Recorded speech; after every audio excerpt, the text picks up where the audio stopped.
Hey everybody, welcome to another episode of Table Talk. I'm your host, Jake Combs, and tonight we're going to be looking at issue 460 of 461 of White Dwarf, and we're also going to take a look at the roll maker from Green Stuff World. This was actually a late arriving Valentine's Day gift. It arrived about 2 weeks ago, but I hadn't opened it yet because I wanted to share it on the show first, take a look at it. So I have no idea how to use it. I don't even know what all is involved with it. All I know is that I've seen some people make some amazing looking tentacles using this exact kit. So I'm going to start off with first the issue of White Dwarf. So for those that are subscribers, they get this fancy cover of Lumineth versus Slaanesh.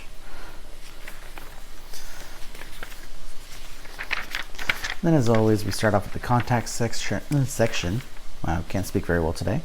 And then we go into Worlds of Warhammer, specifically continuing the history of the Age of Sigmar, which last month's issue had started that off, and so this is continuing it. And so this is definitely going to be some great reading for those like myself who are fans of the game but don't know basically what actually transpired at the end of, or after End Times was over, from the old world going into Age of Sigmar. So definitely gonna sit down and get caught up on that. Then we go into Flashpoint Broken Realms. This one's the Tome Celestial, the Charnel Kingdom. Specifically looking at legions of Oziark Bone Reapers and their conquest of Ymetrica. Probably saying the name wrong. And so this is basically kind of a mini campaign, giving you some lore, giving you battle plans. And then we have the Anvil of Death, which is more part of that Broken Wow, I really can't speak today. Broken Realms. And then we go into Paint Splatter, this month focusing on Crypt Ghouls, keeping with the theme of that Flashpoint. And then we go into A Tale of Four Warlords, this one focusing on Lumineth Realm Lords, Slaves of Darkness, Cities of Sigmar, and Heathen Knights of Slaanesh. Now, as you saw a few weeks ago, we are just getting into Heathen Knights of Slaanesh. I have yet to have time to actually build those models, let alone play with them yet. But definitely looking forward to reading about these four armies. And then we have the Realms of Chaos, specifically the Realm of Slaanesh.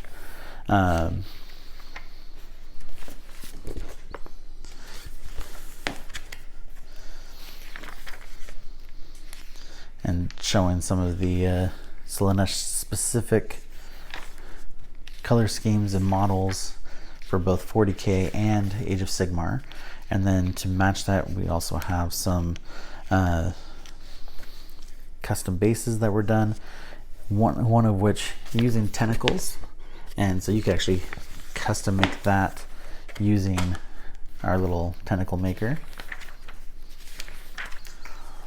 And then we go into the 40k Flashpoint, the Caradon Warzone.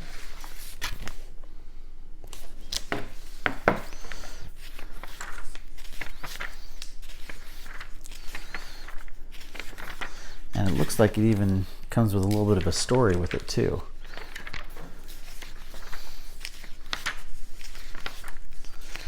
And then we have some new 40k rules. This is the Maelstrom of War, some tactical objectives for it as well. So it's basically a way to experience the ever-changing face of war, as it says.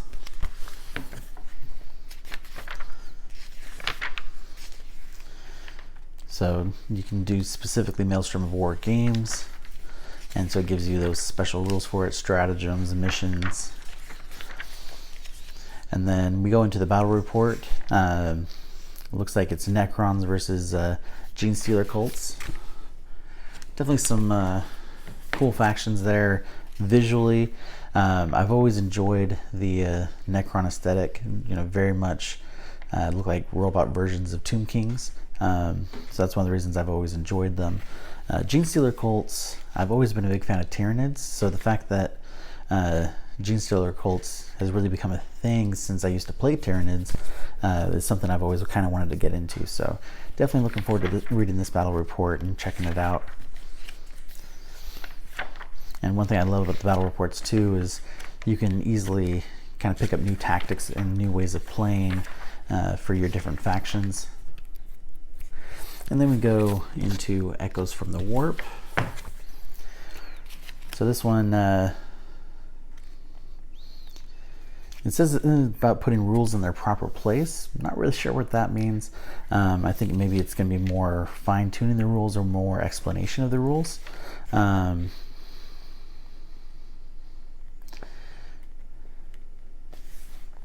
So let's just see if we can get a gist of what it's really going over.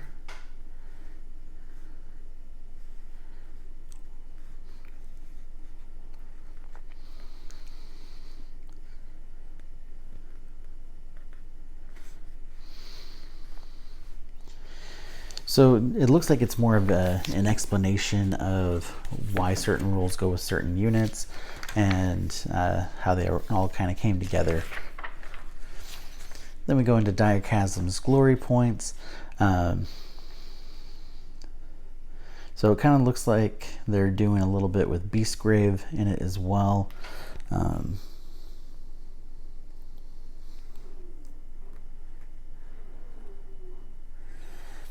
it actually gives you like the exact deck that they used as well.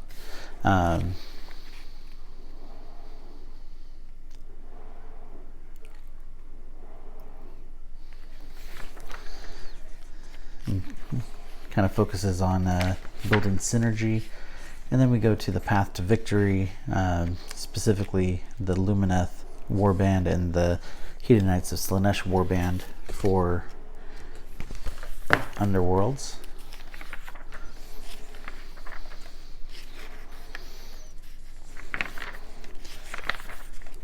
It goes in a lot more detail, specifically about setting up decks for both those warbands.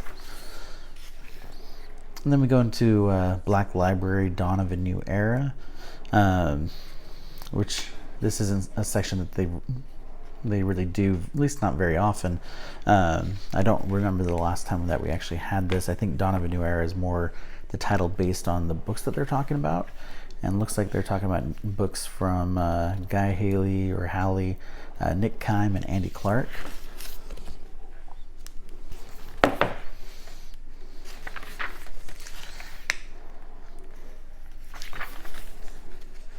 And then we go into another Black Library section, Chronicles of the Wanderer. This is part 2 of 6. So this is a short story that they're doing parts of in each issue. So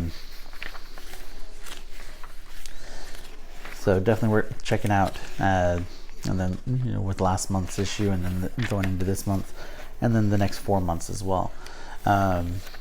And then we go into the Outside the Studio section, showing you some of the work that the members of the studio are actually doing. And it looks like there's a hobby bingo game as well.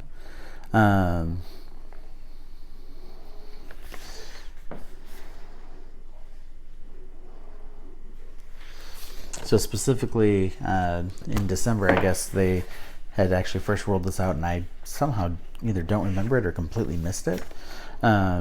But the team had set up a game of bingo to play, where the team would do trying to get bingo doing this, and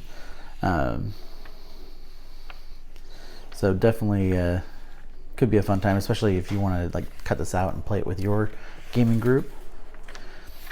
And then don't give us a lot of information about next month's issue in here, but one thing I did see already on the Warhammer community site is that the next issue is going to actually have Steam codes for a lot of their most popular games that have come out based on the Warhammer IP. So like Dawn of War is going to be in there, Warhammer Total War, that's actually one I've always wanted to play, and so next month I'll actually get a chance to play it now that I have a computer that can support it. So looking forward to that one. So now I'm going to open up the roll maker from Green Stuff World.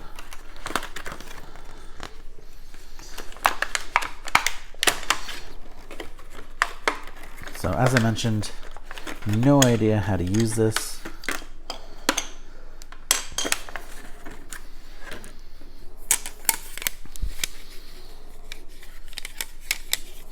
And it looks like each tile is basically the same, except for the spacing is a little bit different for the rolls.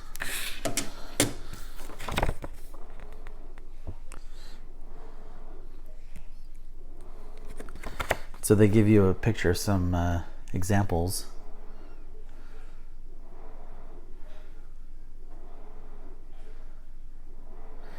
Okay, and they give you a little QR code so that way you can actually see how to use this.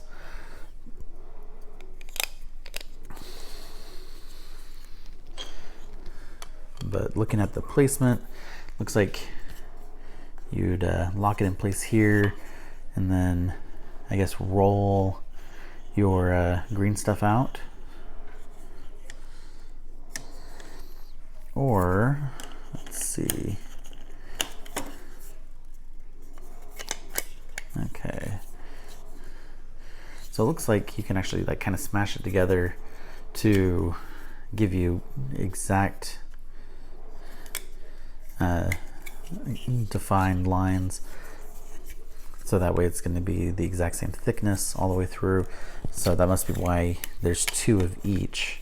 But I'm definitely going to check out that QR code, see exactly what it has to say in there, and you can also change the directions to change how you're doing it as well, so that way you get a totally different look for your tentacles or cables, but able to make them more consistent. So that's definitely gonna be really cool.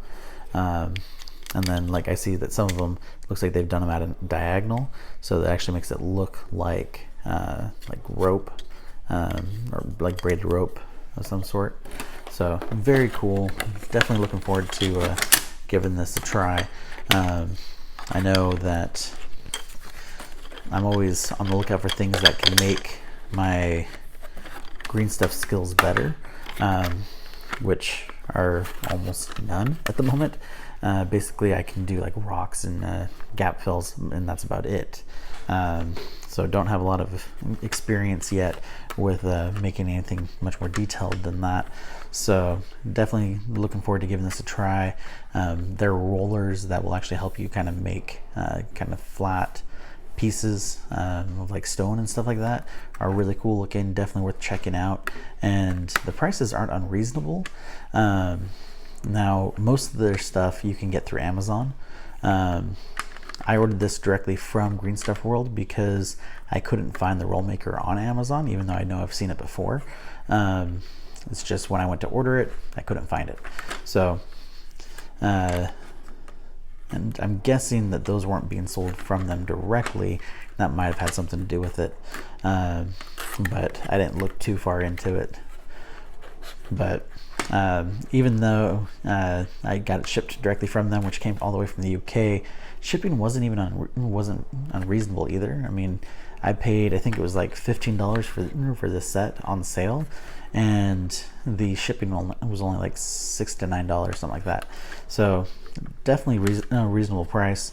And then for something like this that will making tubes and tentacles much easier, especially much more consistent, which is what you really need. Definitely looking forward to trying that out and seeing how it works. But so that's basically it for tonight. Next week we will definitely not be doing an issue an episode, because we will be actually celebrating that weekend for my daughter's 18th birthday. So we're gonna have some fun, and won't be focusing on doing the show that week. Probably won't be doing much painting during the week either.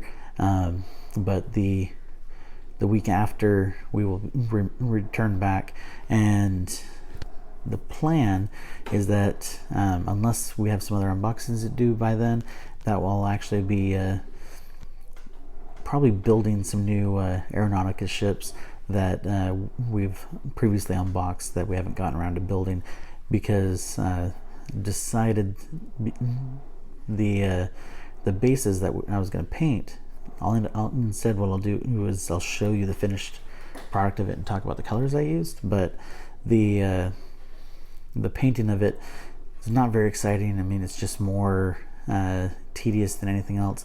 So I figured, didn't want to waste your guys' time with that. But if that's something that you would still like to see, since it's still going to be a couple weeks before we even get to filming that episode anyway, if you're interested in seeing it, just let us know in the comments, and then we'll make it happen. But otherwise, we won't waste your time on that one, and we'll go to building some ships if we don't have any other unboxings to do. But that's it for tonight. Thank you guys again for watching, and I'll catch you all next time. Good night.